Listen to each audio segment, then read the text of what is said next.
Hey there, my name's Cameron. Welcome to The Forum, the Canadian news show dedicated to conversation.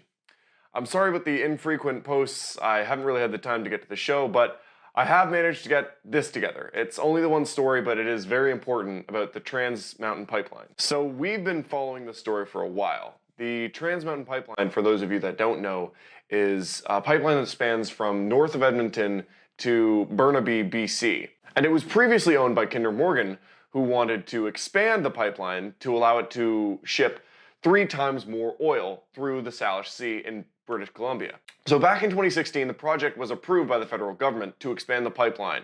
But due to interferences by Indigenous groups, activists, and the government of British Columbia, Kinder Morgan suspended all work on the expansion and put in a deadline saying that if they could not get work done by this point, they were going to ditch the project entirely. And so Ottawa was forced to step in. Prime Minister Justin Trudeau making it clear that this pipeline is important for his government. Now, I mentioned that Kinder Morgan had previously owned the pipeline, and that's because in negotiations with Kinder Morgan, the federal government agreed to pay $4.5 billion for control over the Transmountain pipeline, and we've now gotten news of how this agreement came to be.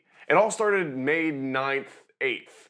When the two groups, Kinder Morgan and the federal government, met up for the first time. Now, it's not clear what happened in that negotiation, but it was very clear that Kinder Morgan asked for too much from the federal government. Because on the 16th of May, Finance Minister Bill Morneau held a press conference announcing his plan to essentially pay for any interferences caused by BC to Kinder Morgan. And a government source said about that press conference on the 16th, quote, "The press conference was a way for us to test the resolve of the company. If Kinder Morgan really wanted to build the pipeline, why not take the indemnity?" And even outside observers agree that the press conference, which just so happened to be held on the same day that Kinder Morgan Canada shareholders had an annual meeting in Calgary, that it was probably intended to convince Kinder Morgan to keep their asking price low. And we now know that the government has had access to Kinder Morgan's data this whole negotiation process. And they've used that data with advice from their own pipeline experts and investment bankers to figure out how much to buy this pipeline for.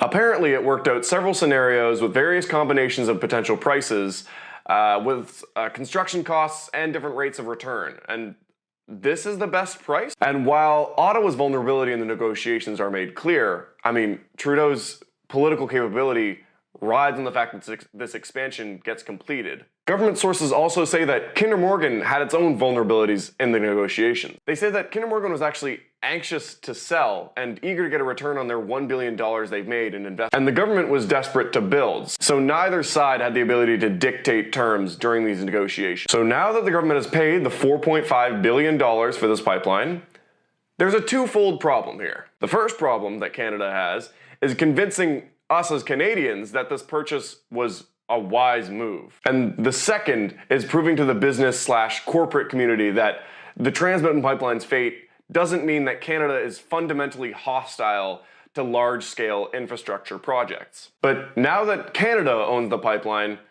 protesting is not going to stop. Environmental groups and Indigenous leaders have still vowed to keep protesting this pipeline, and political oppositions have slammed this buy. Grand Chief Stuart Phillip, the president of the Union of BC Indian Chiefs, emailed a statement saying, quote, "We are absolutely shocked and appalled that Canada is willingly investing taxpayers' money in such a highly controversial fossil fuel expansion project.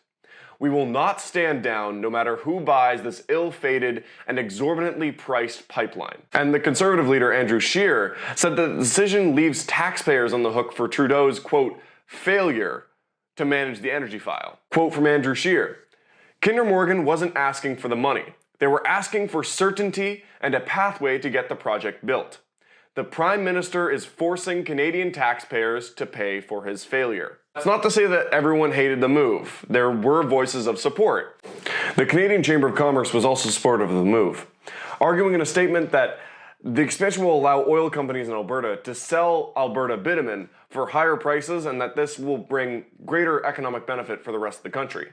At the same time, however, the Chamber said that this purchase was only necessary because Canada's regulatory system is, quote, "broken," and that urgent changes are needed to ensure that the country can still gain investment.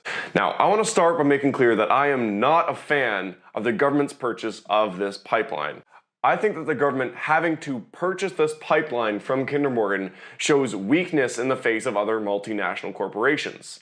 And it now puts the government in a precarious situation of responsibility. Now, hear me out here, but had Kinder Morgan finished the expansion of the pipeline, they would be responsible for logistical problems and environmental problems that occur while it's still under their control. That meaning, if a pipe were to burst under Kinder Morgan's control of the pipeline, they would be held accountable first in terms of repairing the damages. Then, it would be secondly that the government would have to assist in that. But now the federal government now owns the pipeline, all of that responsibility falls in the hands of the federal government. This now means that the government's gonna have to pour even more taxpayer money into this pipeline to ensure that those problems don't occur. Because like I said, they are first and foremost now responsible. But at the very least, we have a momentary conclusion of this story, and our Prime Minister and financial advisor are gonna have one hell of a time convincing me that this purchase was wise. But of course, I'm gonna turn this over to you. Does the federal government's purchase of this pipeline change your opinion on the Transmountain pipeline? Now that it's owned by the country, does that mean we have better oversight on it and we can make sure that the environment's not harmed? Or now that it's not owned by an experienced oil magnate, are more problems going to arise? I want to read all your thoughts in the comments down below. And unfortunately, that's where I'm gonna have to end the show for today. Like I said in the beginning, I haven't had much time to produce these things, and I'm lucky that I was able to get this out. Hopefully I'll get more time in the future to do this, but at the very least, I should be able to put out a short video like this at least once a week. Anyways, that's gonna be the end of our show for this week. See you next time.